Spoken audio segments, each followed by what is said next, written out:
Assalamualaikum teman-teman pecinta kuliner dimanapun berada. Alhamdulillah kita jumpa lagi. Semoga sehat selalu dan senantiasa semangat menebar manfaat sebanyak-banyaknya.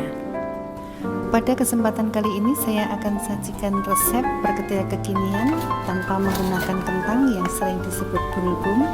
Bulbung ini sangat cocok dijadikan cemilan ataupun dijualan ataupun pelengkap snack box kita. Sangat mudah membuatnya dan sangat mudah bahan-bahan kita dapatkan. Oke, kita langsung ke dapur.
Terima kasih kepada teman-teman semua yang sudah menyimak video saya, semoga bermanfaat. Jangan lupa klik like, komen, dan subscribe. Sampai jumpa di video saya selanjutnya. Wassalamualaikum warahmatullahi wabarakatuh.